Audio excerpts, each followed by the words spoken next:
اللہ کے رسول صلی اللہ علیہ وسلم نے ایسے ہی موقع پر اسی وقت کو دھیان میں رکھتے ہوئے حضرت خالد بن ولید رضی اللہ تعالیٰ عنہ کو جو لقب دیا وہ سیف من سیوف اللہ کا لقب دیا کہ خالد بن ولید یہ جو ہے اللہ کی تلواروں میں سے ایک تلوار ہے۔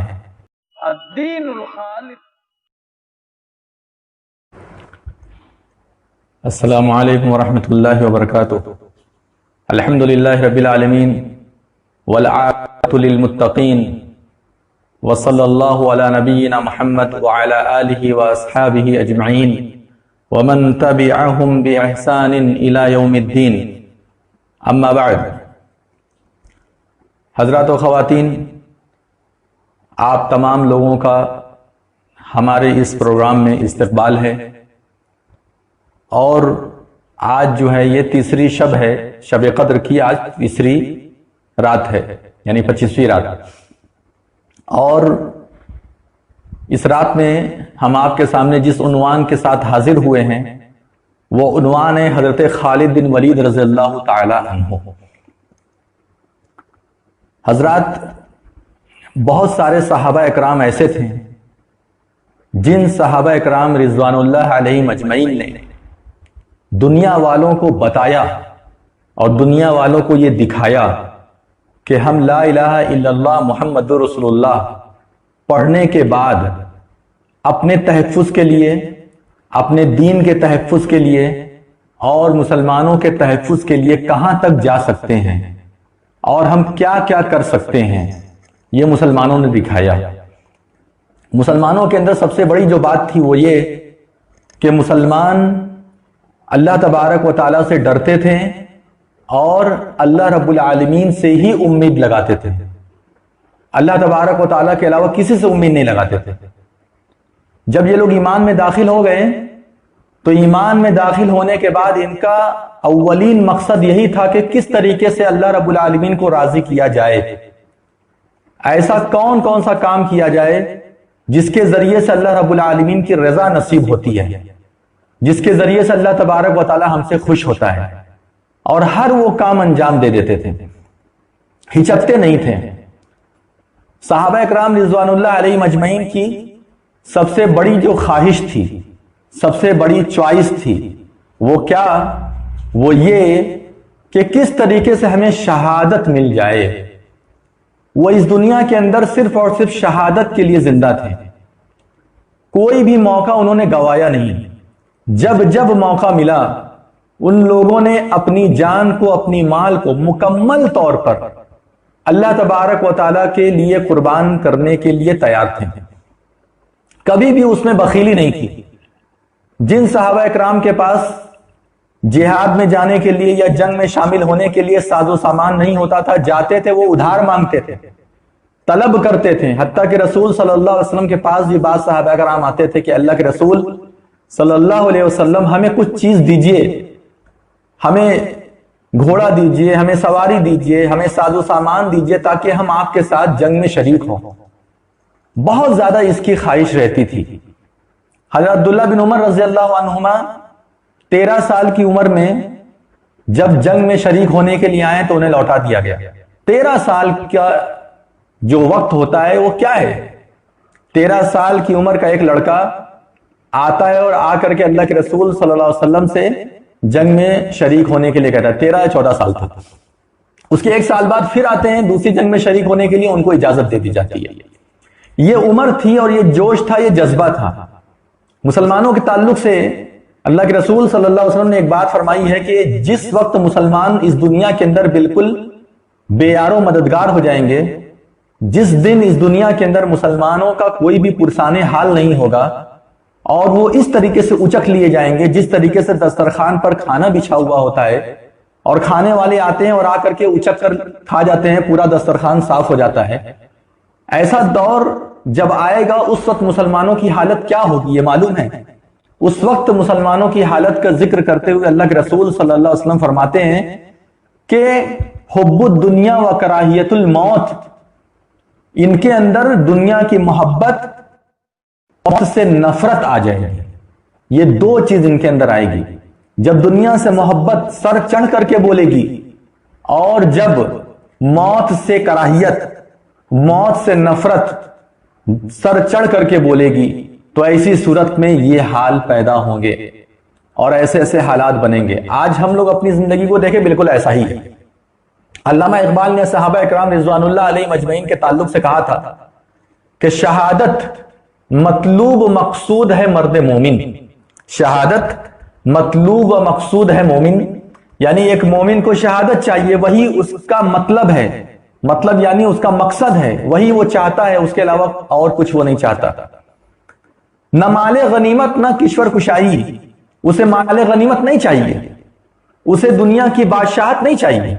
ایسا نہیں ہے کہ مسلمان صحابہ کرام جو لوگ جنگ میں شریک ہوئے ان لوگوں کا مقصد یہ رہتا تھا کہ جو لوٹ لیں گے ہم لوگ، یعنی جنگ کے بعد جو ہمارے ہاتھ میں آئے گا وہ ساری چیزیں ہمیں مل جائیں گی، ہم بہت مالدار بن جائیں گے۔ ایسا نہیں ان کا مقصد تھا۔ ان کا مقصد یہ نہیں تھا کہ ہمیں جو ہے حکومت مل جائے گی، پوری حکومت ہمارے ہاتھ میں آ جائے گی، یہ بھی ان کا مقصد نہیں ہوتا تھا۔ ان کا مقصد صرف یہ ہوتا تھا کہ ہمارے مسلمانوں کو پریشان کیا گیا ہے، ہمارے مسلمانوں کو تکلیف دے کر کے، ان کو بلا وجہ ناحق قتل کر کے جنگ کے لیے ہمیں دعوت دی گئی ہے، اور ہم اس جنگ کو لڑیں گے، اور لڑنے کے بعد ہمارا مقصد نہ مال غنیمت ہے نہ کشور کشائی۔ اگر ہم اس جنگ کے اندر لڑتے لڑتے قتل ہو جائیں گے تو ہم شہادت کے درجے پر پہنچیں گے، اور اگر ہم قید کر لیے جائیں گے یا ہمیں مار دیا جائے گا تو ایسی صورت میں یہ سب معاملے رہیں گے، اور اگر جیت گئے تو پورا علاقہ ہمارا ہو جائے گا، پورا علاقہ ہمارا ہو جائے گا، ہم علاقے کے مالک ہو جائیں گے، اور ہم ہی نہیں بلکہ پورے مسلمان علاقے کے مالک ہو جائیں گے۔ اسلامی شریعت کے مطابق جو حکومتیں چلی ہیں رسول اللہ صلی اللہ علیہ وسلم سے لے کر کے جب تک اسلامی حکومت قائم تھی، ہمیشہ غریبوں کی فکر کی گئی، ہمیشہ لوگوں کی فکر کی گئی، ہمیشہ ایک ایک لوگوں کے حق کو ادا کیا گیا، غریب سے غریب لوگوں کو اونچا کرنے کی کوشش کی گئی۔ زکوٰۃ کا جو مطلب بتایا اسلام کے اندر وہ یہ کہ تؤخذ من اغنیائہم وترد علی فقرائہم، کہ ان کے امیروں سے لیا جائے گا، غریبوں میں تقسیم کر دیا جائے گا۔ زکوٰۃ لے کر کے اپنی بلڈنگ نہیں بنائی جائے گی، زکوٰۃ لے کر کے اپنے پاس نہیں رکھا جائے گا، بلکہ زکوٰۃ کا مقصد کیا ہے؟ تؤخذ من اغنیائہم وترد علی فقرائہم، سیدھا سیدھا اصول، غریبوں سے لیا جائے، امیروں سے لیا جائے گا، مالداروں سے لیا جائے گا، اور اسی طریقے سے فقیروں پر تقسیم کر دیا جائے گا۔ سب کھائیں گے پیئیں گے، سب خوش رہیں گے، سب دعائیں دیں گے، کوئی لعنت ملامت نہیں کرے گا، کوئی بد دعا نہیں دے گا۔ یہ رہا ہے ان صحابہ اکرام کا مقصد جو جنگ میں آگے آگے رہتے تھے کہ سب کو حقوق ملے۔ تو میرے بھائیوں، میرے دوستوں، ایسا کون کرتا تھا؟ یہ وہ جرنیل صحابہ اکرام تھے جن لوگوں نے جنگ میں بڑے مقدار میں حصہ لیا، بڑے انداز میں حصہ لیا، اور جن لوگوں نے دنیا کے سارے حقوق ادا کیے اور ساتھ ساتھ اپنے رب کو راضی کر دیا۔ اور اللہ تبارک و تعالیٰ نے جو بیان فرمایا کہ ان اللہ اشتری من المؤمنین انفسهم واموالهم بان لهم الجنہ، کہ بے شک اللہ تبارک و تعالیٰ نے مومنوں کی جان اور مال کو جنت کے بدلے میں خرید لیا ہے۔ یہ لوگ اس سودا کرنے کے سب سے بڑے گواہ تھے اور سب سے بڑے اس میں شریک تھے۔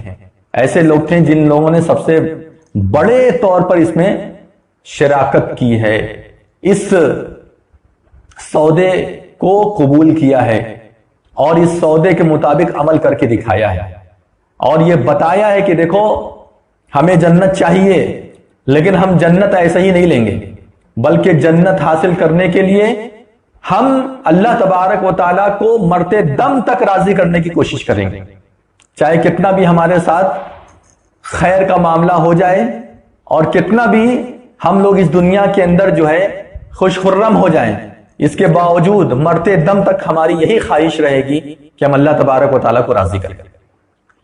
بدری صحابہ کرام سے کیا کہا گیا تھا کہ تم لوگ اب جو چاہے وہ کرو، اللہ تعالیٰ تم لوگوں سے راضی ہو گیا۔ تو کیا اس کے بعد وہ لوگ گناہ کا کام کرنے لگے تھے؟ کیا اس کے بعد وہ لوگ اللہ رب العالمین کو ناراض کرنے والے کام کرنے لگے تھے؟ نہیں، بلکہ اور اس میں منہمک ہونے لگے تھے۔ انہی صحابہ اکرام میں سے ایک بہت بڑی شخصیت ہے جس کا نام بار بار تقریروں میں آتا ہے، خطبوں میں آتا ہے، بیانات میں آتا ہے، احادیث میں آتا ہے، تاریخ کی کتابوں میں آتا ہے، اور وہ ہے حضرت خالد بن ولید رضی اللہ تعالی عنہ۔ حضرت خالد بن ولید رضی اللہ عنہ یہ بہت بڑے صحابی تھے۔ انہوں نے بچپن سے ہی جنگی تدابیر کو بہت زیادہ سنجیدگی سے سیکھا تھا، اور مرتے دم تک اسی سے منسلک رہے، آخری وقت تک اسی سے منسلک رہے، جنگی تدابیر سے۔ جنگ کیسے ہونی چاہیے، کس طریقے سے جنگ کیا جائے، کیسے ہارتی ہوئی جنگ کو فتح میں بدلا جائے، کس طریقے سے ہم ایسی تدبیر اختیار کریں کہ ہمارے نصیب میں ہارنا ہو ہی نہیں۔ یہ خالد بن ولید رضی اللہ تعالی عنہ کی اولین سوچ تھی، اولین فکر تھی، سب سے بڑی فکر تھی خالد بن ولید رضی اللہ تعالی عنہ کی۔ اور میں آپ کو بتا دوں، خالد بن ولید رضی اللہ تعالی عنہ وہ ہیں کہ جنہوں نے جنگ احد کے اندر بہت بڑا کردار نبھایا تھا کفار و مشرکین کی جانب سے، مسلمانوں کی جانب سے نہیں۔ اس وقت وہ مسلمان نہیں ہوئے تھے، بلکہ اس وقت وہ کفار مشرکین کی جانب سے لڑنے کے لیے آئے تھے۔ اور جنگ احد میں ان کی تدبیر اتنی زبردست چلی، ان کی حکمت اتنی زبردست چلی کہ انہوں نے ایک نس پکڑ لی تھی، وہ نازک نس جو ہوتی ہے جس کے ذریعے سے انسان کے احوال معلوم ہو جاتے ہیں، اس نس کو پکڑ لیا انہوں نے، اور اپنے قوم کی ہاری ہوئی جنگ کو فتح میں بدل دیا۔ اور مسلمان جو بہت ہی آسانی کے ساتھ یہ جنگ جیت رہے تھے، رسول اللہ صلی اللہ علیہ وسلم کی قیادت میں جیتی ہوئی جنگ جو ہے شکست میں تبدیل ہو گئی، وقتی طور پر شکست میں تبدیل ہو گئی۔ اس کا ماسٹر مائنڈ کون تھا؟ یہ جو مسلمان فتح یاب ہو رہے تھے اور ایک بیک شکست کی طرف چلے گئے، یہ اس کا ماسٹر مائنڈ کون ہے؟ وہی حضرت خالد بن ولید رضی اللہ تعالیٰ عنہ۔ خالد بن ولید رضی اللہ تعالیٰ عنہ کے بارے میں ہم بات کریں گے۔ پہلے آئیے جانتے ہیں کہ حضرت خالد بن ولید رضی اللہ تعالیٰ عنہ کون تھے۔ حضرت خالد بن ولید رضی اللہ تعالیٰ عنہ ولید بن مغیرہ کے لڑکے تھے، اور زمانے کفر میں بہت زیادہ مسلمانوں سے نفرت کرنے والے، مسلمانوں کا چہرہ تک نہیں دیکھنا انہیں پسند تھا، مسلمانوں کے ساتھ اٹھنا بیٹھنا تو بہت دور کی بات تھی۔ کون؟ حضرت خالد بن ولید رضی اللہ تعالیٰ عنہ، اور ان کے والد بھی ولید بن مغیرہ، آپ نے نام سنا ہوگا ولید بن مغیرہ، اور بڑے بڑے جو رؤسا تھے، بڑے بڑے کفار مشرکین کی جو جماعت تھی، انہی میں یہ لوگ تھے۔ حضرت خالد بن ولید رضی اللہ تعالی عنہ صلح حدیبیہ کے بعد ایمان میں آنے کے بارے میں سوچنے لگے۔ جنگ ہوئی، جنگ احد ہوئی، اس کے بعد دن پلٹا، بھائی ہر ایک کا ایک جیسا ماحول نہیں رہتا۔ جنگ احد ہو گئی، فتح ہو گئے ان لوگوں کی، لیکن اس کے بعد پھر دھیرے دھیرے دھیرے دھیرے ان کے دل کی دنیا بدلنے لگی۔ صحابہ اکرام کے عمل کو یہ دیکھتے تھے، مسلمانوں کے تعلق سے جو خبریں آتی تھی ان خبروں کو یہ سنتے تھے، رسول اللہ صلی اللہ علیہ وسلم کے اقوال اور افعال ان تک نقل ہوتے تھے، رسول اللہ صلی اللہ علیہ وسلم کی احادیث یہ سنتے تھے صحابہ اکرام رضی اللہ عنہم کے ذریعے سے۔ تو یہ کہتے تھے کہ یہ کتنے معزز آدمی ہیں، ان کی بات سنو تو کتنی پیاری باتیں ہیں، ان کے ماننے والوں کے اعمال کو دیکھو تو کتنا پیارا عمل ہے ان لوگوں کا، ان کے جیسا عمل ہمارے یہاں تو کوئی نہیں کرتا، ان کے جیسی سوچ، ان کے جیسا رحم، ان کے جیسا ترحم کوئی ہم لوگوں میں نہیں کرتا۔ جنگ کو اگر چھوڑ دیا جائے تو باقی سب چیزوں میں یہ لوگ بالکل بہترین ہیں، چونکہ جنگ ہوتی تھی کفار مشرکین سے، تو ظاہر سی بات ہے کہ اپنے دشمن کو کوئی آدمی بھی اچھا نہیں سمجھے گا۔ تو جنگ کے موضوع کو اگر کنارے کر دیا جائے، باقی اور موضوع پر اگر بات کی جائے اور میدان کے تعلق سے بات کیا جائے، تو خالد بن ولید رضی اللہ تعالیٰ یہ سوچتے تھے کہ ان سے بہتر تو کوئی ہے ہی نہیں، بات کرنے میں، عمل کرنے میں، قول کے اعتبار سے، فعل کے اعتبار سے، اخلاق کے اعتبار سے، لوگوں کی مدد کرنے کے اعتبار سے، لوگوں کو سہولیات فراہم کرنے کے اعتبار سے، اور اسی طریقے سے عبادت کے اعتبار سے۔ یہ لوگ لا الہ الا اللہ پر اس قدر جم گئے، اس قدر جم گئے کہ بڑی بڑی جنگ کا بھی انہوں نے سامنا کیا، اپنے لوگوں کو شہید ہونے دیا، کتنے ان کے شہید ہو گئے، لیکن ان تمام چیزوں کے باوجود ان لوگوں نے لا الہ الا اللہ نہیں چھوڑا۔ یہ باتیں ان کے دماغ میں گھر کرتی تھی۔ اس کے بعد انہوں نے ایک خواب دیکھا، خالد بن ولید رضی اللہ تعالیٰ عنہ نے خواب دیکھا کہ میں بہت ہی اندھیرے میدان میں ہوں، بہت ہی کانٹوں بھرے میدان میں ہوں، اور وہاں سے نکل کر کے ایک بہت ہی صاف ستھرے میدان کی طرف جا رہا ہوں، بہت ہی روشن میدان ہے۔ اس کے بعد جو ہے نبی صلی اللہ علیہ وسلم کو بھی وحی کے ذریعے سے بتایا گیا تھا کہ مکہ کے کچھ جگرگوش لوگ، بڑے احترام کے لوگ، اس اعتبار سے احترام کہ ان کے اوپر پورے مکہ کے لوگ فخر کرتے ہیں، وہ لوگ ایمان لانے والے ہیں، وہ لوگ ایمان لانے والے ہیں۔ تو ان میں سے کون تھے؟ حضرت خالد بن ولید رضی اللہ تعالیٰ عنہ اور عمرو بن عاص، یہ دو لوگ جو ہے ایمان لانے والے تھے۔ اللہ کے رسول صلی اللہ علیہ وسلم کو اس کی خبر ہو گئی تھی۔ عمرو بن عاص وہی ہیں جو ہرقل کے پاس گئے تھے، مسلمانوں کے خلاف جا کر کے وہاں پر جرح کی تھی، ہرقل سے اور دیگر لوگوں سے جو جرح کی تھی عمرو بن عاص رضی اللہ تعالیٰ عنہ تھے۔ تو کہنے کا مطلب یہ ہے کہ حضرت خالد بن ولید رضی اللہ تعالیٰ عنہ یہ خواب دیکھتے ہیں اور اس طرح کی سوچ رکھتے ہیں اور نکل جاتے ہیں مدینے کی طرف، مدینے کی طرف چلے جاتے ہیں۔ اس کے پہلے ایک اور معاملہ ہوا۔ اللہ کے رسول صلی اللہ علیہ وسلم نے ان کے بھائی ولید سے کہا، خالد بن ولید رضی اللہ تعالیٰ عنہ کے بھائی کا بھی نام بھی ولید تھا اور وہ جو ہے مسلمان ہو چکے تھے پہلے۔ تو نبی صلی اللہ علیہ وسلم نے ولید سے کہا کہ تمہارے بھائی کو اسلام پسند آنے لگا ہے، تمہارا بھائی اسلام سے خوش ہے، تو اب کیوں نہیں ایمان آ رہا ہے؟ اب اس کو ایمان لانے سے کون سی چیز روک رہی ہے؟ تو اس کے بعد ولید نے خط لکھا۔ یہ ولید کون؟ خالد رضی اللہ تعالیٰ عنہ کے بھائی۔ انہوں نے خط لکھا اور خط لکھ کر کے حضرت خالد بن ولید رضی اللہ تعالیٰ عنہ کو ارسال کیا۔ خالد بن ولید رضی اللہ تعالیٰ عنہ وہ خط پڑھے اور پڑھنے کے بعد سیدھے مدینے کی طرف گئے۔ اس کے بعد اللہ کے رسول صلی اللہ علیہ وسلم سے ملے، نبی صلی اللہ علیہ وسلم کے ہاتھ پر بیعت کیا اور کہا کہ اللہ کے رسول صلی اللہ علیہ وسلم اسلام تو قبول کر رہا ہوں، لیکن بڑا گناہ گار ہوں، آپ لوگوں کے ساتھ میں نے جنگ کیا ہے اور بہت ہم نے خطا کی ہے، آپ لوگوں میں بہت سارے ایسے لوگ ہیں جن کی شہادت کا سبب میں ہوں، لہذا اے اللہ کے رسول صلی اللہ علیہ وسلم آپ میرے لیے دعا کیجئے، آپ میری معافی کے لیے دعا کیجئے۔ اللہ کے رسول صلی اللہ علیہ وسلم نے فرمایا کہ اے خالد، الاسلام یہدم ما قبلہ، اسلام اپنے ما قبل تمام کے تمام گناہوں کی معافی کا سبب ہے۔ جب ایک انسان اسلام میں آ جاتا ہے تو اسلام میں آنے کے بعد تمام کے تمام گناہوں سے اس کو معافی مل جاتی ہے۔ تم نے یہ سب کام کیا لیکن اللہ تبارک و تعالیٰ تمہیں معاف کرے گا۔ اللہ کے رسول صلی اللہ علیہ وسلم سے پھر بھی دعا کا اصرار کرواتے رہیں کہ اللہ کے رسول صلی اللہ علیہ وسلم میرے لیے دعا کیجئے، میرے لیے دعا کیجئے۔ نبی صلی اللہ علیہ وسلم نے بہت ساری دعائیں کی اور کہا کہ اے خالد، جس طریقے سے تم اب تک مسلمانوں کے خلاف جنگ کرتے تھے، جس طریقے سے تم اب تک مسلمانوں کے خلاف تلواریں اٹھاتے تھے، اے خالد اسی طریقے سے اب اسلام کے دشمنوں کے خلاف تلوار اٹھاؤ۔ اے خالد اب تم اسلام کا کام کرو، اب تمہاری تلوار اللہ تبارک و تعالیٰ کے دشمنوں کے اوپر چلے۔ تو یہ اتنی چیزیں ہوئی۔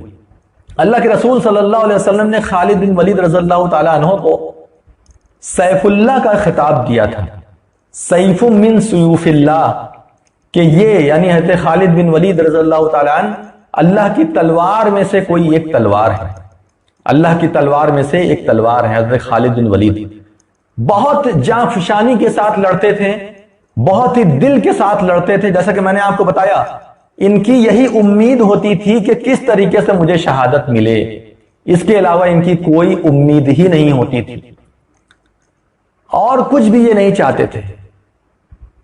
منحصر مرنے پہ ہو جن کی امید، منحصر مرنے پہ ہو جن کی امید، نا امیدی اس کی دیکھنا چاہیے۔ کیا وہ نا امیدی ہے اس کی؟ جس کی امید یہ ہے کہ مجھے مرنا ہے، یہی امید کے ساتھ وہ زندہ ہے، اس کی نا امیدی دیکھنا چاہیے۔ تو یہ وہ لوگ تھے خالد بن ولید رضی اللہ تعالیٰ اور ان کی جماعت کے لوگ۔ اللہ کے رسول صلی اللہ علیہ وسلم کے وقت میں پہلا جو معرکہ ہوا خالد بن ولید رضی اللہ تعالیٰ عنہ کی موجودگی میں، وہ جنگ موتا۔ جنگ موتا جو ہے یہ رسول اللہ صلی اللہ علیہ وسلم کی حیات میں ہوا، اور یہ موتا جو ہے شام کا ایک علاقہ تھا، شام کا ایک علاقہ تھا، رومی وغیرہ جو تھے یعنی نصارہ وغیرہ کی وہاں پر حکومت تھی۔ تاریخ میں ہے اور احادیث کے اندر ہے کہ 15-16 صحابہ اکرام رضوان اللہ علیہ مجمعین کو بلا وجہ قتل کیا گیا. کچھ بات ہوئی ہوگی لیکن اتنی بھی بڑی بات نہیں تھی کہ ان کو قتل کر دیا جائے. اور یہ سب چیزیں عام تھی، یہود میں، نصارہ میں، غیر مسلمین میں، یہ سب عام بات ہے. بلا وجہ قتل غارت گری کرنا، بلا وجہ کسی کو مار ڈالنا، اس طرح کی چیزیں ان لوگوں کے یہاں بہت عام ہوتی ہے. تو ان لوگوں نے قتل کر دیا. جب قتل کیا تو اللہ کے رسول صلی اللہ علیہ وسلم کے پاس یہ خبر آئی. نبی صلی اللہ علیہ وسلم نے حارث بن عمیر رضی اللہ تعالیٰ عنہ کو بھیجا کہ جاؤ اور جا کر کے وہاں کا جو بادشاہ شرجیل اس سے بات کرو اور اس سے بات کرو، مطالبہ کرو، دیت یا پھر قصاص اس کی بات کرو. تو اس زمانے میں بھی یہ ہوتا تھا، کوئی قاصد اگر جاتا تھا کسی بادشاہ کے پاس، کسی بادشاہ کا قاصد کسی بادشاہ کے پاس جاتا تھا تو اس کا احترام ہوتا تھا، اس کی عزت ہوتی تھی، اور بہرحال اس کو قتل نہیں کیا جاتا تھا. کسی قاصد کو قتل کرنا یہ جنگ کو دعوت دینے کے برابر مانا جاتا تھا. آج بھی یہ چیز مانی جاتی ہے کہ اگر آپ کا کوئی دوت ہے، کوئی ایمبیسڈر ہے، اگر کسی بادشاہ کا پیغام کسی بادشاہ کے پاس لے کر کے جا رہا ہے یا کسی کنٹری کا پیغام کسی کنٹری کے پاس لے کر کے جا رہا ہے، تو کتنی بھی آپس میں نفرت ہو، جنگ کا ماحول ہو، جنگ بالکل بھڑک رہی ہو، ان تمام چیزوں کے باوجود اس کو قتل نہیں کیا جائے گا، اس کو تکلیف نہیں دی جائے گی. کیوں؟ کیونکہ وہ جو ہے بادشاہ کا نمائندہ ہے. اس نے کیا کیا؟ شرجیل اپنے تکبر میں مست، اپنے گھمنڈ میں چور، پیر زمین پر جس کا نہیں پڑتا ہو، آسمان میں اڑ رہا ہو، ایسے آدمی کو ذرہ برابر بھی یہ سوجھ نہیں ہوئی کہ میں کس کے ساتھ برا کام کرنے کے لیے جا رہا ہوں، میں کس کے ساتھ یہ برائی کرنے جا رہا ہوں. قتل کروا دیا. شرجیل نے کیا کیا؟ قتل کروا دیا حارث بن عمیر رضی اللہ تعالیٰ عنہ. اب اس کے بعد جب رسول اللہ صلی اللہ علیہ وسلم کے پاس یہ خبر پہنچی، اب رہا نہیں گیا. ایک تو پہلے صحابہ اکرام کو قتل کیا، جو وہاں کے مسلمان تھے ان کو قتل کیا. قتل کرنے کے بعد بات چیت کے لیے اپنا آدمی بھیجا گیا تو اس کو بھی قتل کر دیا. یہ تکبر والے جو لوگ ہوتے ہیں، گھمنڈی لوگ جو ہوتے ہیں نا، ان کا دماغ کام نہیں کرتا. ان کا دماغ، ان کی حکمت، ان کی سوجھ بوجھ سب سلب ہو جاتی ہے. کیوں معلوم ہے؟ کیونکہ یہ جو ہے جلد ہی مایوس ہونے والے ہیں. یہ لوگ جلد ہی اللہ تبارک و تعالیٰ کی عذاب میں گرفتار ہونے والے ہیں. اس لیے اللہ تبارک و تعالیٰ متکبرین کی عقل کو کھینچ لیتا ہے، سلب کر لیتا ہے. بہرحال کہنے کا مطلب یہ ہے کہ اللہ کے رسول صلی اللہ علیہ وسلم نے ایک لشکر تیار کیا اور اس کا کمانڈر زید بن حارثہ کو بنا دیا. کہا زید بن حارثہ جو ہے یہ امیر رہیں گے، اور اگر زید بن حارثہ شہید ہو جاتے ہیں تو ایسی صورت میں جعفر بن ابی طالب کو تم لوگ اپنا کمانڈر بنا دینا، اپنا امیر مقرر کر لینا. اور اگر جعفر بن ابی طالب بھی شہید ہو جاتے ہیں تو عبداللہ بن رواحہ کا جو ہے، عبداللہ بن رواحہ کو اپنا امیر مقرر کر لینا. اور اگر عبداللہ بن رواحہ بھی شہید ہو جاتے ہیں تو تم لوگ آپس میں اتفاق کر کے جس کو چاہنا اس کو امیر بنا دینا. سب لوگ جاتے ہیں، موتا کے مقام پر جو ہے جنگ ہوتی ہے. پہلے تو یہ لوگ جاتے ہیں تو چند لوگ دیکھ کر کے شرجیل جو ہے بہت خوش ہوتا ہے، یہ لوگ ہمارا کیا کر پائیں گے. اس نے اپنے ایک آدمی کو بھیجا سدوس کر کے، اس نے اپنے ایک آدمی کو بھیجا کہ حال چال لے کر کے آؤ، کیسا معاملہ ہے. اس کے بعد جو ہے تھوڑا موڑا جنگ ہوئی، اس میں ان لوگوں کو جو ہے شکست ہوئی. اس نے کیا کیا؟ شرجیل نے ہرقل کو آواز دی، یعنی اس کو خط لکھا، کہا کہ ہمارے اوپر یہ پریشانی آ گئی ہے، لہٰذا اپنا لشکر بھیجو. تو اس نے کیا کیا کہ تقریباً 1 لاکھ کا لشکر بھیج دیا. 1 لاکھ انسانوں پر مبنی لشکر اٹھا کر کے بھیج دیا جنگ موتا کے لیے، یعنی موتا کے مقام پر جنگ کے لیے بھیج دیا. اب وہاں پر صحابہ اکرام کی تعداد جو ہے بہت کم تھی، 3000 تقریباً صحابہ اکرام تھے. 3000 بہت زیادہ نہیں تھے. اور ان کی جو تعداد تھی وہ 1 لاکھ ہرقل کی اور کچھ شرجیل کی، اور ادھر ادھر سے بھی بہت سارے آ گئے تھے. تو مجموعی طور پہ ان کی تعداد تقریباً 2 لاکھ بتائی جاتی ہے. اب آپ سوچیے کہ 2 لاکھ ایک طرف ہو گئے اور 3000 ایک طرف ہو گئے. اب کیسے یہ جنگ فتح یاب ہوگی؟ پہلے دن بڑا برا حال تھا، بڑا برا حال تھا. اور بڑے افسوس کی بات تھی کہ اس میں زید بن حارثہ رضی اللہ تعالیٰ عنہ بھی شہید ہو گئے. حضرت جعفر بن ابی طالب رضی اللہ تعالیٰ عنہ بھی شہید ہو گئے ہیں. اور اسی کے بعد عبداللہ بن رواحہ جس کا نام لیا تھا رسول اللہ صلی اللہ علیہ وسلم نے کہ اگر یہ شہید ہو گئے تو عبداللہ بن رواحہ کو بنا دینا، ان کو بنایا گیا، وہ بھی شہید ہو گئے۔ اب اس کے بعد مسلمانوں کا جو جھنڈا تھا، علم، وہ گرنے لگا، لیکن اس کو گرنے نہیں دیا گیا، اس کو گرنے نہیں دیا گیا۔ ایک صحابی نے اس کو پکڑا اور پکڑنے کے بعد کہا، یعنی پکڑنے کے بعد اس علم کو اٹھایا، اٹھانے کے بعد کہا کہ جلد سے جلد تم لوگ اپنا ایک امیر مقرر کر لو، اس لیے کیونکہ اللہ کے رسول صلی اللہ علیہ وسلم نے یہ فرمایا تھا کہ اگر عبداللہ بن رواحہ بھی شہید ہو گئے تو اپنا امیر مقرر کر لینا۔ سب لوگوں نے حضرت خالد بن ولید رضی اللہ تعالی عنہ کو اپنا امیر مقرر کر لیا۔ اس کے بعد خالد بن ولید رضی اللہ تعالی عنہ کی امارت میں یہ جنگ آگے بڑھی۔ پہلے دن حالات بہت خراب تھے، رات ہوئی، جنگ رکی تھوڑا بہت، اس کے بعد جب اگلے روز جنگ پھر سے شروع ہوئی تو خالد بن ولید رضی اللہ تعالی عنہ نے فرمایا کہ میمنہ میں جو لوگ ہیں وہ میسرہ کی طرف چلے جائیں، اور میسرہ کی طرف کے جو لوگ ہیں وہ میمنہ کی طرف آ جائیں۔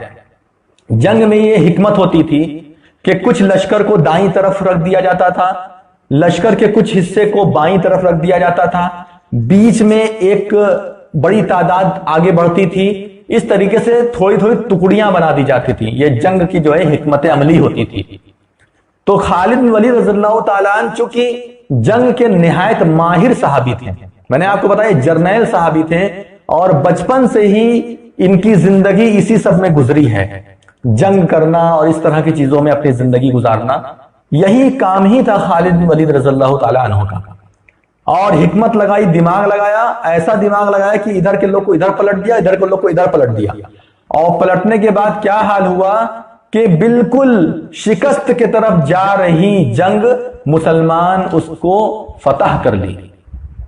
اللہ کے رسول صلی اللہ علیہ وسلم نے ایسے ہی موقع پر اسی وقت کو دھیان میں رکھتے ہوئے حضرت خالد بن ولید رضی اللہ تعالیٰ عنہ کو جو لقب دیا وہ سیف من سیوف اللہ کا لقب دیا، کہ خالد بن ولید یہ جو ہے اللہ کی تلواروں میں سے ایک تلوار ہے۔ حتی فتح اللہ علیہ، یہاں تک کہ اللہ تبارک و تعالیٰ نے ان لوگوں کو فتح دے دی۔ خالد بن ولید رضی اللہ تعالیٰ عنہ کی برکت سے، خالد بن ولید رضی اللہ تعالیٰ عنہ کی امارت سے مسلمانوں کو فتح یابی نصیب ہوئی۔ اس جنگ کے اندر خالد بن ولید رضی اللہ تعالیٰ عنہ کی 9 تلواریں ٹوٹی تھیں۔ آپ اسی سے اندازہ لگا لیجئے کتنا زبردست لڑتے تھے۔ ایک جرنیل کی 9 تلوار ٹوٹ رہی ہے، 9 تلواروں کا کیا ہوا ہوگا آپ اسی سے اندازہ لگا لیجئے۔ بھائی تلوار کیوں ٹوٹے گی؟ لڑتے لڑتے ہی تو ٹوٹے گی، مارتے ہوئے، لڑتے ہوئے، جھگڑتے ہوئے ٹوٹے گی۔ کتنا زبردست لڑائی کی ہوگی کہ 9 تلواریں جواب دے گئیں اور 10ویں تلوار ان کے ہاتھ میں تھی۔ اسی لیے کہا گیا کہ جو ہے یہ اللہ رب العالمین کی تلوار میں سے ایک تلوار ہے۔ جنگ یرموک کے وقت میں جب رومیوں کی فوج تھی تو اس میں سے ایک رومی آ کر کے خالد بن ولید رضی اللہ تعالیٰ عنہ سے ملا، اس نے پوچھا، ایسے ہی بات چیت کیا تو اس نے پوچھا کہ کیا آپ کے نبی کے اوپر اللہ تعالیٰ نے کوئی تلوار نازل کی ہے؟ کیا آپ کے نبی کے اوپر اللہ تعالیٰ نے کوئی تلوار نازل کی تھی جو آپ لوگ کے پاس رہ گئی ہے؟ کہا کہ نہیں، ایسا تو کچھ نہیں ہے، ہمارے نبی کے اوپر کوئی تلوار تو اللہ تعالیٰ نے نازل نہیں کی تھی۔ تو اس کے بعد کہا کہ آپ اتنی دلیری کے ساتھ کیسے لڑتے ہیں؟ تب کس طریقے سے لڑتے ہیں؟ گھنٹوں گھنٹوں تک لڑتے رہ جاتے ہیں۔ گھنٹہ آج میں اپنی زبان میں استعمال کر رہا ہوں، مطلب لمبے وقفے تک آپ لڑتے رہ جاتے ہیں، لڑتے رہ جاتے ہیں، کیسے ہوتا ہے؟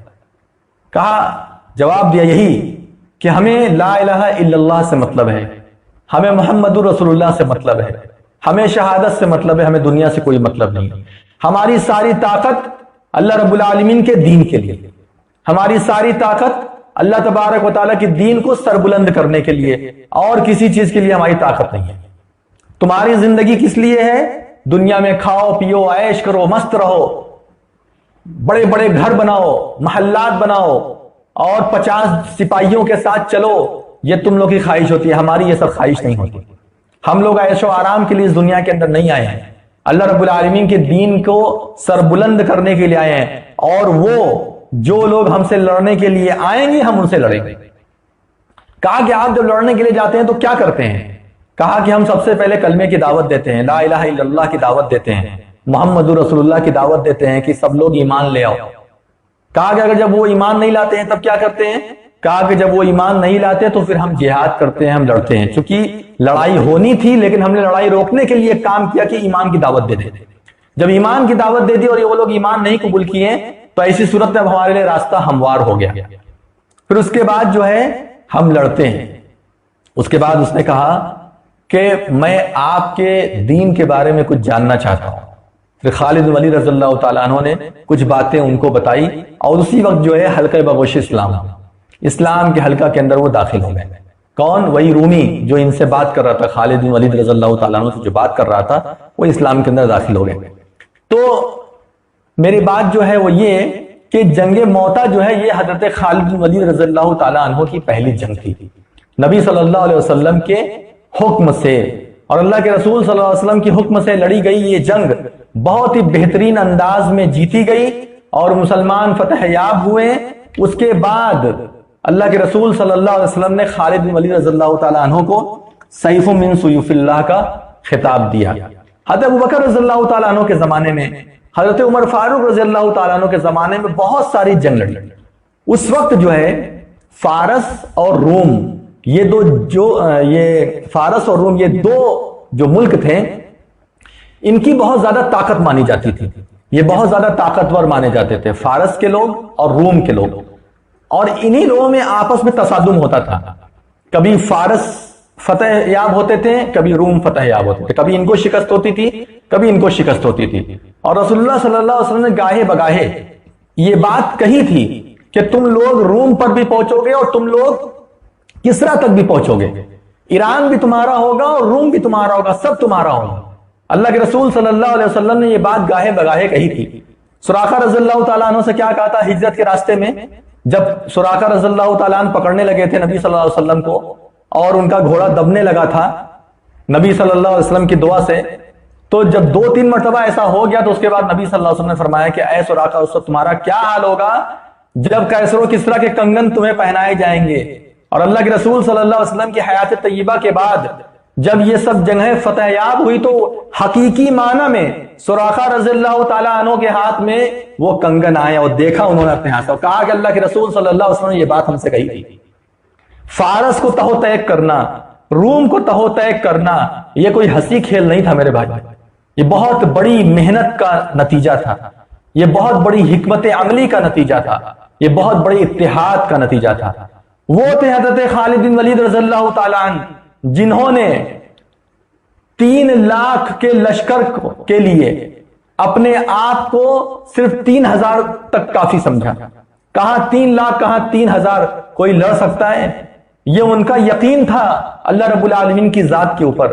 اور وہیں دوسری جانب آپ کو جنگ یرموک ملے گی. خالد بن ولید رضی اللہ تعالیٰ عنہ کی بہت بڑی جو خالد بن ولید رضی اللہ تعالیٰ عنہ کی بہت بڑی جو جنگ کا نتیجہ تھا وہ جنگ یرموک. جنگ یرموک میں 60,000 رومیوں کے بدلے میں پہلی مرتبہ 60,000 رومیوں کے بدلے میں صرف 60 صحابہ اکرام تھے. یعنی 60 جنگجو تھے حضرت خالد بن ولید رضی اللہ تعالیٰ عنہ کے ساتھ. سوچئے کہاں 60 اور کہاں 60,000. یہ ممکن تھا؟ یہ سب ممکنات میں سے نہیں، لیکن اللہ رب العالمین پر ان لوگوں کا اتنا زیادہ بھروسہ تھا کہ وہ لوگ اللہ رب العالمین کے لیے دن میں جہاد کرتے تھے اور رات میں ہاتھ اٹھا کر کے اللہ تعالیٰ سے دعائیں کرتے تھے، اپنی بے بسی کا عاجزی کا اظہار کرتے تھے اللہ تعالیٰ کے سامنے. یہ نہیں کہ جنگ جیتنے کے بعد بڑا فخر کرتے تھے، سینہ ٹھوک ٹھوک کر کے گھومتے تھے، اللہ کی ہی تکبیر کو بلند کرتے تھے. یہ حضرت خالد بن ولید رضی اللہ تعالیٰ عنہ تھے. 60 لوگوں کے ساتھ 60,000 لوگوں کا مقابلہ جنگ یرموک میں کیا ہے خالد بن ولید رضی اللہ تعالیٰ عنہ. ایسی حکمت کہ اس کا کوئی مقابلہ ہرگز نہیں کر سکتا. کاتب وحی بھی تھے. خالد بن ولید رضی اللہ تعالیٰ عنہ کے بارے میں ہے کہ انہوں نے وحی بھی لکھی ہے. اللہ کے رسول صلی اللہ علیہ وسلم پر جو قرآن نازل ہوتا تھا، جیسے امیر معاویہ رضی اللہ تعالیٰ عنہ کاتب وحی تھے اور بہت سارے صحابہ اکرام کاتب وحی تھے، اسی طریقے سے حضرت خالد بن ولید رضی اللہ تعالیٰ عنہ بھی کاتب وحی تھے. اور اسی طریقے سے حضرت خالد بن ولید رضی اللہ تعالیٰ عنہ کو ایک مرتبہ ابو بکر رضی اللہ تعالیٰ عنہ نے خط لکھ کر کے کہا کہ جاؤ جا کر کے ابو عبیدہ کے پاس، وہ شام میں ہے تم عراق میں ہو، جاؤ ابو عبیدہ کے پاس. ابو بکر رضی اللہ تعالیٰ عنہ کا زمانہ تھا. تو ایک راستہ تھا شام کو جانے کا، عین التمر اسے کہا جاتا تھا. تو ان کے بعد مشاورین نے کہا کہ یہ راستہ آپ اختیار مت کیجیے، یہ ایک ایسا راستہ ہے عین التمر کہ یہاں پر 5 دن تک ہم لوگ چلتے رہیں گے، پانی کی ایک بوند نہیں ملے گی.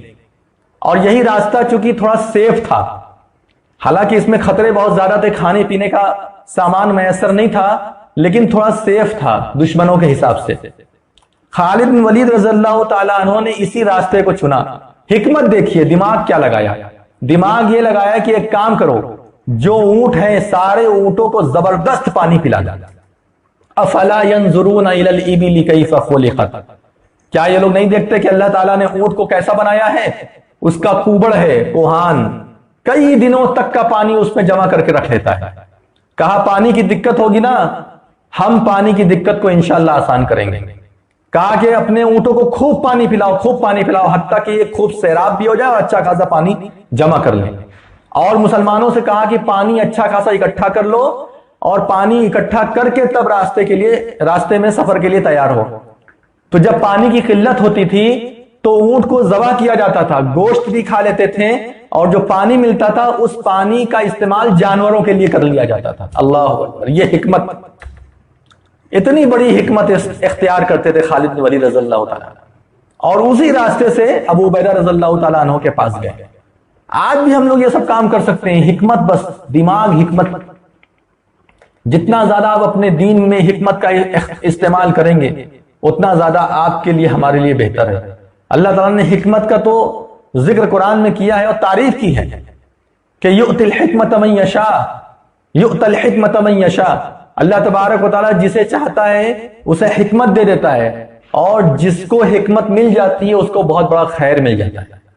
اللہ رب العالمین جس کو چاہتا ہے حکمت دیتا ہے، اور جسے حکمت مل جائے اس کو بہت بڑا خیر مل جاتا ہے، اس سے بڑا خیر کوئی نہیں. اب خالد بن ولید رضی اللہ تعالیٰ عنہ کے بارے میں ایک لوگوں کے ذہن میں بات فٹ ہو گئی تھی کہ جب تک خالد جو ہے جنگ میں رہیں گے ہم لوگوں کو شکست ہو ہی نہیں سکتی ہے. ایسا ذہن بن گیا تھا. اپنی پوری حیات طیبہ میں، یعنی خالد بن ولید رضی اللہ تعالیٰ اپنی پوری زندگی میں 125 جنگ میں شامل ہوئے، یعنی 125 جنگ میں شامل ہوئے. اور آپ کو یہ جان کر کے شاید تعجب ہوگا کہ ان 125 جنگ میں ایک بھی جنگ خالد بن ولید رضی اللہ تعالیٰ عنہ ہارے نہیں. ایک بھی جنگ میں خالد بن ولید رضی اللہ تعالیٰ عنہ کو شکست نہیں ہوئی. یہ وہ ایسے جرنیل تھے جنہیں فتح ہی ملتی تھی، کبھی ان کی قسمت میں، ان کے مقدر میں شکست آئی ہی نہیں. یہ ایسے ثابت ہیں. حضرت عمر رضی اللہ تعالیٰ عنہ نے جب دیکھا کہ صحابہ اکرام، یعنی دیگر اور جو صحابہ اکرام ہیں، ان لوگوں کے ذہن میں یہ بات آ گئی ہے کہ جب تک خالد بن ولید رہتے ہیں تب تک جو ہے ہمیں جنگ کے اندر فتح حاصل ہوتی ہے، تو عمر رضی اللہ تعالیٰ عنہ نے ان کو جرنیل کے عہدے سے ہٹا دیا تھا. یعنی جو عہدہ تھا ان کا، یعنی کمانڈری کا عہدہ، سب سے ہائی لیول کے جو کمانڈر ہوتے تھے جسے چیف کہتے ہیں، آرمی چیف، یہ جو ان کا عہدہ تھا وہ ہٹا کر کے ابو عبیدہ بن جراح رضی اللہ تعالیٰ عنہ کو دے دیا. کہا کہ لوگوں کا ایک ذہن بن گیا ہے، لوگوں کا ذہن ایسا نہیں ہونا چاہیے، بلکہ لوگوں کا ذہن ایسا ہونا چاہیے کہ شکست اور فتح اللہ رب العالمین کی جانب سے ہوتی ہے. لیکن لوگوں کا ایک عقیدہ بننے لگا کہ جہاں خالد گھس جائیں گے، جس جنگ میں خالد جو ہے شامل ہو جائیں گے، وہ جنگ میں فتح ہونی ہی ہونی ہے. ایسا ذہن لوگوں کا بن گیا تھا. اس لیے حضرت خالد بن ولید رضی اللہ تعالیٰ عنہ کو اعلیٰ درجے کے کمانڈری کو عہدے سے حضرت عمر رضی اللہ تعالیٰ عنہ نے ہٹا دیا تھا. جنگ یرموک، اس کا تھوڑا سا میں آپ کے سامنے ذکر کر دوں. جنگ یرموک یہ رومیوں سے لڑی گئی بہت بڑی جنگ تھی. جب ابو عبیدہ بن جراح رضی اللہ تعالیٰ کے حکم سے یہ جانے لگے تو 30 لوگوں کو اپنے ساتھ لیا، 30 صحابہ اکرام کو اور 30 جو بھی ان کے ساتھی تھے، 30 لوگوں کو اپنے ساتھ لیا. تو جب جانے گئے تو ابو سفیان نے کہا کہ یہ 30 لوگ بہتر نہیں ہیں، 60 لوگوں کو لے کر کے جاؤ. اس کے بعد یہ 60 لوگوں کو لے کر کے اس لشکر کے سامنے جاتے ہیں. تو ان کا جو رئیس تھا اس نے کہا کہ لڑنے آئے ہو 60 لوگوں کے ساتھ، یہ دیکھو ہم لوگ 60,000 ہیں، 60 لوگوں کے ساتھ ہمارے یہاں آئے ہو لڑنے کے لیے، جاؤ میں تم لوگوں سے جنگ نہیں کرتا، ورنہ تمہارے گھر کی مائیں اور بہنیں کہیں گی، عرب کی عورتیں کہیں گی کہ یہ رومیوں کو دیکھو کتنے بڑے نامرد ہیں کہ 60,000 کا لشکر لے کر کے آئے اور 60 لوگوں سے جنگ کیا. تو خالد بن ولید رضی اللہ تعالیٰ عنہ نے کہا کہ تم غلط فہمی کے شکار ہو، یہ 60 ہی ہمارا لشکر ہے. حالانکہ انہوں نے ریزرو کر رکھا تھا ابو عبیدہ بن جراح رضی اللہ تعالیٰ عنہ کے پاس کہ ضرورت پڑے گی تو دیکھا جائے گا، لیکن اللہ رب العالمین نے اگر چاہا تو یہ 60 ہی کافی ہو جائیں گے. ان 60 لوگوں کو لے کر کے اب خالد بن ولید رضی اللہ تعالیٰ عنہ جنگ کرنے کے لیے تیار تھے. تو اس نے کہا کہ اگر تم 60 لوگوں کے ساتھ جنگ کرنا چاہتے ہو تو ٹھیک ہے. اس کے بعد جنگ شروع ہوئی، اور ایسی جنگ جیسے اللہ رب العالمین کی جانب سے زبردست مدد ہو رہی ہے. ایسا تہو طے کیا کہ آپ سوچ سکتے ہیں کہ 60,000 لوگوں پر کامیابی حاصل کر لیں گے. یہ ممکنات میں سے ہے، لیکن نہیں ہوا ممکن. کیوں ممکن ہوا؟ کیونکہ ان لوگوں کا عقیدہ اللہ رب العالمین کی ذات کے اوپر تھا. وہ لوگ پیار محبت کے ساتھ اللہ رب العالمین کے دین کی خدمات کرنے والے، اللہ تبارک و تعالیٰ کے دین کو قائم اور دائم کرنے والے لوگ تھے. کیسے ان لوگوں سے یہ ممکن نہیں ہو سکتا؟ اللہ رب العالمین نے اتنی بڑی جو ہے فتح عطا فرمائی جنگ یرموک کے ذریعے سے. یہ سب جو جنگ ہوئی اس کے بعد کفار، مشرکین، یہود، نصارہ، فارسی یعنی مجوسی، یہ سب کے سب ہل گئے ہیں. بالکل یہ سمجھ گئے کہ اب ہمارا دن ختم ہو چکا ہے، اب ہمارے دن لگ چکے ہیں، اب ہمیں کوئی سنبھال نہیں سکتا ہے. اس کے بعد چھوٹے چھوٹے قبیلے جو تھے، جن لوگوں نے راستے میں پریشان کیا تھا خالد بن ولید رضی اللہ تعالیٰ عنہ کو، جب جنگ کرنے جاتے تو راستے میں جب قافلہ گزرتا تھا تو قافلہ جب گزرتا تھا تو چھوٹے چھوٹے قبیلے ہوتے تھے یا قلعہ ہوتا تھا، وہ لوگ پریشان کرتے تھے. ان لوگوں کے اوپر چڑھائی کی، کرتے کرتے کرتے کرتے پوری شام کو مسلمانوں کے ہاتھ میں دے دیا، فارس کو مسلمانوں کے ہاتھ میں دے دیا. یہ چھوٹی موٹی فتح نہیں تھی میرے بھائیوں، بہت بڑی چیز. حضرت خالد بن ولید رضی اللہ تعالیٰ عنہ نے جو کام کیا وہ کام جو ہے بہت کم لوگوں کے ذریعے سے اختتام پذیر ہوتا ہے. خالد بن ولید رضی اللہ تعالیٰ عنہ نے ہمیشہ یہ امید رکھی کہ مجھے شہادت ملے گی. خالد بن ولید رضی اللہ تعالیٰ عنہ ہمیشہ اس کے شوق رکھتے تھے کہ اللہ تبارک و تعالیٰ مجھے جو ہے شہادت عطا فرمائے گا. خالد بن ولید رضی اللہ تعالیٰ عنہ کو شہادت نصیب نہیں ہوئی. اتنا بڑا جرنیل صحابی، اتنی جنگ لڑا، 100 کے قریب جنگ لڑا، کتنی تلواریں ٹوٹ گئیں، کتنی جنگ میں شریک رہا، لیکن آپ دیکھیے اللہ رب العالمین کی مرضی، خالد بن ولید رضی اللہ تعالی عنہ کو اللہ تبارک و تعالی نے شہادت نہیں دی.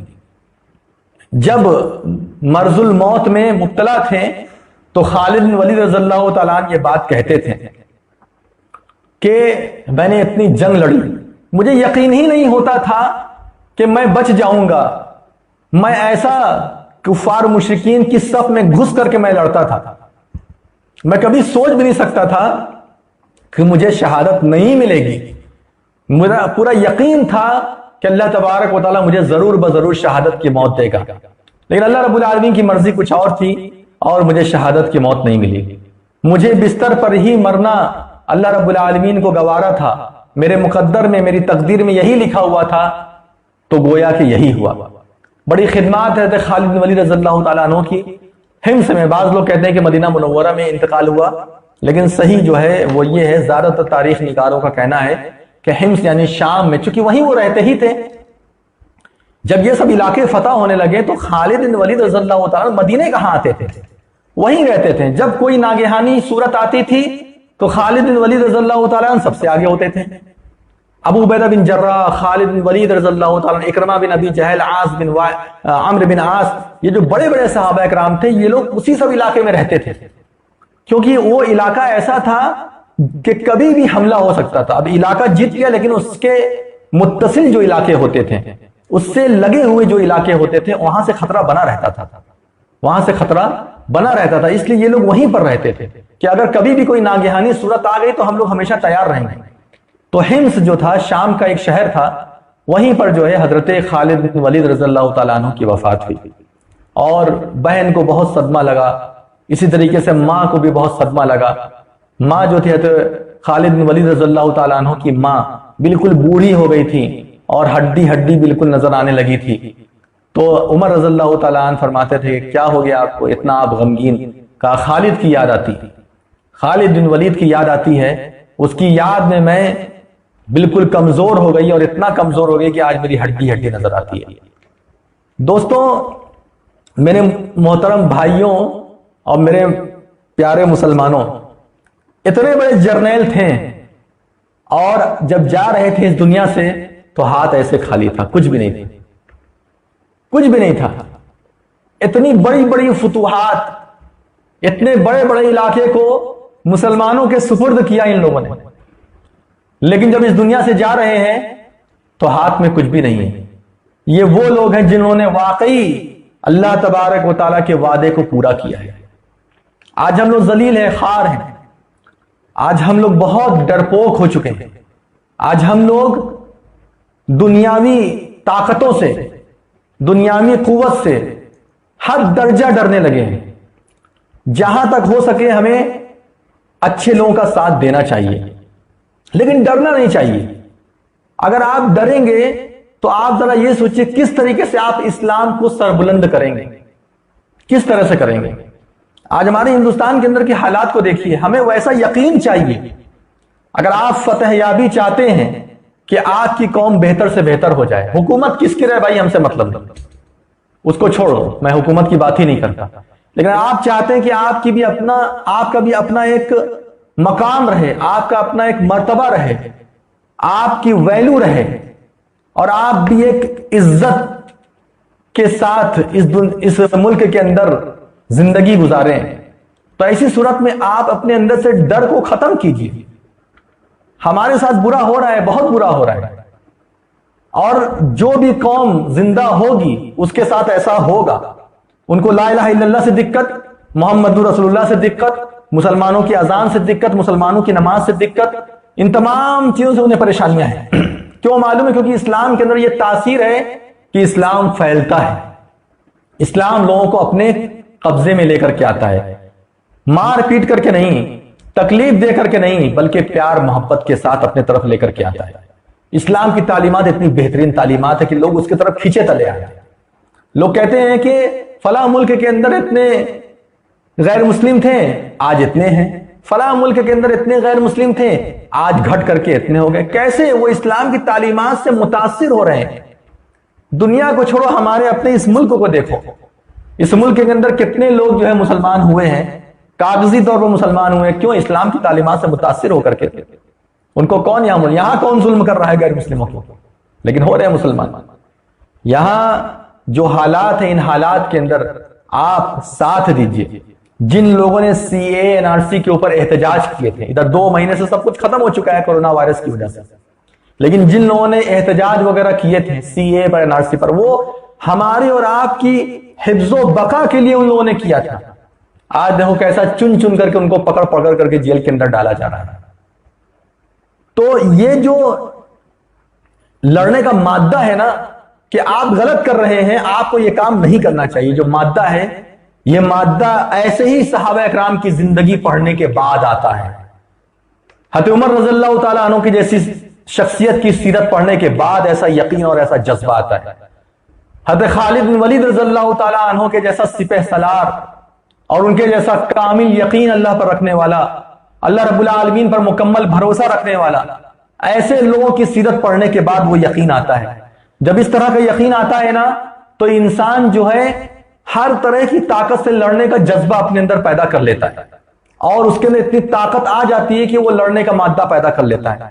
20 سال تک بھی اس کے اوپر ظلم ہوتا ہے، اس ظلم کو وہ برداشت کرنے لگتا ہے، جب ایسا یقین اور ایسا توکل آ جاتا ہے اس کے اندر۔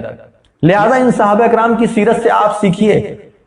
خالد بن ولید رضی اللہ تعالیٰ عنہ کی زندگی کا بہت گوشہ کتابوں کے اندر موجود نہیں ہے، بہت بڑا حصہ موجود نہیں ہے، سیرت پر بہت بڑی بڑی کتابیں نہیں ہیں، لیکن خالد بن ولید رضی اللہ تعالیٰ عنہ کی سیرت جتنی بھی موجود ہے کتابوں کے اندر، تمام چیزوں کا مطالعہ کرنے کے بعد یہ بات واضح ہوتی ہے کہ خالد بن ولید رضی اللہ تعالیٰ عنہ کے اندر اللہ رب العالمین کا ڈر تھا، اللہ تبارک و تعالیٰ کا خوف تھا۔ اور یہ وہ لوگ تھے، خالد بن ولید رضی اللہ تعالیٰ عنہ ان لوگوں میں سے تھے جن لوگوں نے اپنی زندگی کو اللہ رب العالمین کے لیے وقف کر دیا تھا، اللہ تبارک و تعالیٰ کے لیے قربان کر دیا تھا، اور ذرہ برابر بھی یہ سوچ نہیں رکھتے تھے، ذرہ برابر بھی یہ سوچ نہیں رکھتے تھے کہ میرا کیا ہوگا، میرا اچھا ہوگا، میرا بہتر سے بہتر ہوگا، میرے گھر والوں کا بہتر سے بہتر ہوگا۔ کیوں؟ اس لیے کیونکہ ہم دین کے کام میں لگے ہوئے ہیں، اللہ رب العالمین کے کلمے کو بلند کرنے میں لگے ہوئے، ہمارا اچھا ہوگا، اس دنیا میں بھی اچھا ہوگا، مرنے کے بعد بھی اچھا ہوگا۔ اور مومن کے لیے تو یہ بھلائی ہے کہ جب وہ جاتا ہے میدان جنگ میں اور ایسی صورت میں اگر اس کو شہادت ملتی ہے تو ایسی صورت میں وہ جو ہے شہید کہلاتا ہے۔ قتل ہو گیا تو شہید بن گیا، اور اگر جیت گیا تو غازی ہو گیا، جیت گیا تو غازی ہو گیا۔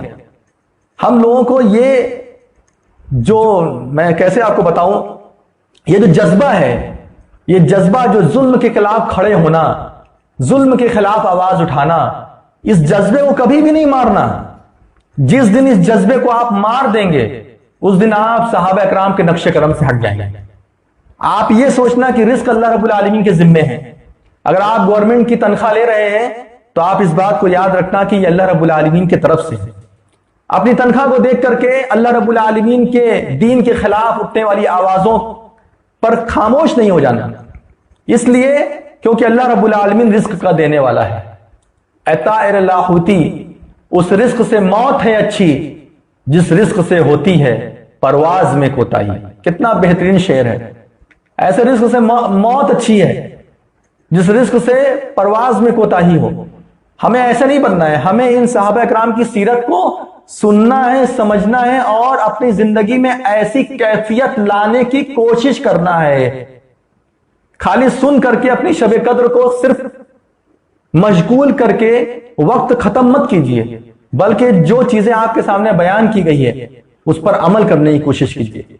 یہ سیرت سے جو باتیں نکل کر کے ہمارے سامنے آ رہی ہیں اس پر گامزن ہونے کی کوشش کیجئے۔ اللہ تبارک و تعالیٰ سب سے پہلے مجھے ان باتوں پر عمل کرنے کی توفیق عطا فرمائے، اور اس کے بعد اللہ تبارک و تعالیٰ آپ تمام لوگوں کو بھی اس کی توفیق عطا فرمائے۔ اے اللہ رب العالمین، تو ہم تمام لوگوں کے گناہوں کو معاف فرما دے۔ اللہ تبارک و تعالیٰ بڑے گنہگار ہیں، بڑے سیاہکار ہیں، اور تیرے دین کا بڑا مذاق ہم نے اڑایا ہے، تیرے دین کی تعلیمات کو ہم نے ہی برباد کیا ہے، تیرے دین کا جتنا مذاق اڑانا تھا ہم نے ہی اڑایا ہے۔ اللہ تبارک و تعالیٰ ہم اپنے حالات کے خود ہی ذمہ دار ہیں۔ ہم تو یہ جذبہ بھی اب نہیں رکھ پا رہے ہیں کہ تجھ سے کس منہ کے ساتھ دعا کریں۔ اللہ تبارک و تعالیٰ پھر بھی جیسے بھی ہیں تیرے کلمے پر ہیں، لا الہ الا اللہ محمد رسول اللہ پڑھنے والے ہیں۔ اللہ تبارک و تعالیٰ اس نیک عمل کی بدولت، ایمان تجھ پر لائے ہیں، تیرے نبی پر لائے ہیں، اس عمل کی بدولت تو ہم تمام لوگوں کو معاف فرما دے۔ اللہ رب العالمین، تو نہیں فرمایا کہ مجھ سے مانگو، مجھ سے دعا کرو، میں تمہاری دعاؤں کو قبول کروں گا۔ اللہ تبارک و تعالیٰ تیرے آگے دست بدعا ہیں اور تجھ سے دعا کر رہے ہیں، اللہ رب العالمین تو ہمارے گناہوں کو معاف فرما دے۔ اللہم انک عفو تحب العفو فاعف عنا، اللہم انک عفو تحب العفو فاعف عنا، اللہم انک عفو تحب العفو فاعف عنا۔ اللہ تبارک و تعالیٰ، مسلمانوں کے حالات پوری دنیا کے اندر خراب ہیں اور ابتر سے ابتر حالات ہیں۔ اے اللہ رب العالمین، ہم تمام لوگوں کی ہمت جواب دے گئی ہے، ہم تمام لوگوں کی حکمتیں جواب دے گئی ہیں، ہم تمام لوگوں کی قوت اور طاقت جواب دے گئی ہے۔ اللہ تبارک و تعالیٰ تو ہمارے حالات کو سدھار دے، ہمارے حالات کو بہتر سے بہتر کر دے۔ اللہ رب العالمین، اتنا ظلم دیکھ دیکھ کر کے آنکھیں بھر چکی ہیں، اللہ رب العالمین، اتنا ظلم دیکھ دیکھ کر کے آنکھوں کے آنسو ختم ہو چکے ہیں، زبان سے دعا کرنے کے الفاظ ختم ہو چکے ہیں۔ اللہ تبارک و تعالیٰ، تو ہی ہمارا نگہبان ہے، تو ہی ہمارا کارساز ہے، تو نے ہی فرمایا ہے کہ مجھ سے دعا کر۔ اللہ رب العالمین، ہم تجھ سے دعا کرتے ہیں۔ ربنا لا تؤاخذنا ان نسینا واخطأنا، ربنا ولا تحمل علينا اسرا كما حملته على الذين من قبلنا، ربنا ولا تحملنا ما لا طاقة لنا به، واعف عنا واغفر لنا وارحمنا انت مولانا فانصرنا على القوم الكافرين۔ اللهم اهدنا فيمن هديت، وعافنا فيمن عافيت، وتولنا فيمن توليت، وبارك لنا فيما أعطيت، وقنا شر ما قضيت، فإنك تقضي ولا يقضى عليك، إنه لا يذل من واليت ولا يعز من عاديت، تباركت ربنا وتعاليت، لك الحمد على ما قضيت ولك الشكر على ما أعطيت۔ اللهم ربنا آتنا في الدنيا حسنة وفي الآخرة حسنة وقنا عذاب النار، ربنا لا تؤاخذنا إن نسينا أو أخطأنا، ربنا لا تجعلنا فتنة للقوم الظالمين ونجنا برحمتك من القوم الكافرين اللهم اعز الاسلام والمسلمين واذل الشرك والمشركين ودمر اعداء الدين واجعل هذا البلد آمنا مطمئنا سخاء رخاء وسائر بلاد المسلمين اللهم آمنا في وطننا اللهم آمنا في وطننا اللهم احفظ دماء المسلمين اللهم احفظ اعراض المسلمين اللهم احفظ مساجدنا ومدارسنا یا رب العالمین ربنا تقبل منا صیامنا وقیامنا ودعاءنا اللہ تبارک و تعالیٰ ٹوٹی پھوٹی عبادتیں ہیں، ٹوٹے پھوٹے روزے ہیں، اللہ تبارک و تعالیٰ ٹوٹی پھوٹی تراویحاں ہیں، لاک ڈاؤن کا پورا اثر تھا جس کی وجہ سے تیری عبادت کا حق ادا نہیں ہو پائی۔ اللہ تبارک و تعالیٰ ان ٹوٹی پھوٹی عبادتوں کو ایسے ہی قبول کر لے جس طریقے سے ہر سال تو ہماری عبادتوں کو قبول فرماتا ہے۔ اللہ تبارک و تعالیٰ ہماری عبادتوں کو شرف قبولیت عطا فرما۔ اللہ رب العالمین اس کے بدلے میں تو ہم تمام لوگوں کو جہنم سے آزاد کر دے اور ہم تمام لوگوں کو جنت کا وارث بنا دے۔ اللہم اجعلنا من اہل الجنہ اللہم انا نسألک الجنہ ونعوذ بک من النار اللہم لا تحرمنا اللہم اعطنا ولا تحرمنا یا رب العالمین۔ وآخر دعوانا ان الحمد للہ رب العالمین والسلام علیکم ورحمۃ اللہ وبرکاتہ۔